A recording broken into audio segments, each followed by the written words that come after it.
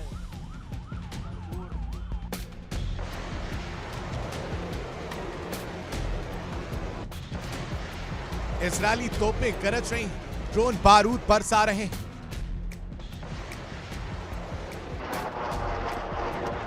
कहने को तो इजरायल और लेबनान के बीच सीज फायर चल रहा है, लेकिन वास्तविक हालात कुछ अलग ही है।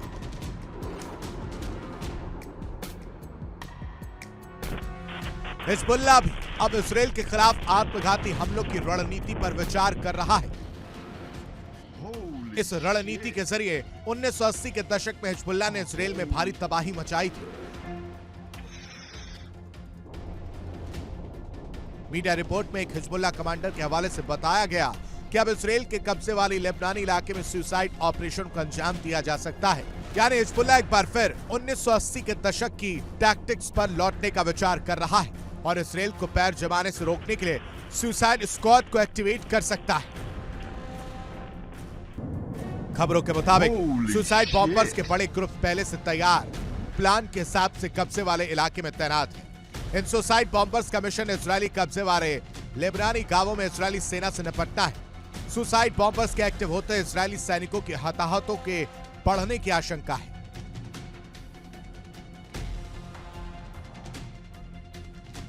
हिजबुल्लाह का दावा है कि सुसाइड अटैक के बाद इजरायल को लेबनानी गांवों से पीछे हटना पड़ सकता है। गाजा सीजफायर के बाद इजरायल और लेबनान के बीच हमले रुक गए थे, लेकिन 28 फरवरी को इजरायल हमले में ईरान के सुप्रीम लीडर की मौत ने इसे फिर से भड़का दिया। हिजबुल्लाह ने हमले के बाद ईरान के साथ मिलकर इजरायल कोऑर्डिनेटेड अटैक किया। 2 मार्च को इजरायल ने एक बार फिर लेबनान पर अपने हमले शुरू किए। इजरायल के इस हमलों में लेबनान के आम नागरिकों को नुकसान हुआ पड़ा है। Bureau report, India daily. देखिए इंडिया डेली 24/7 अब आपके स्मार्ट टीवी पर। इंडिया डेली मौजूद है सभी डिजिटल प्लेटफॉर्म पर लाइव और लगातार। इंडिया डेली 24/7 हर दिन राष्ट्र को समर्पित।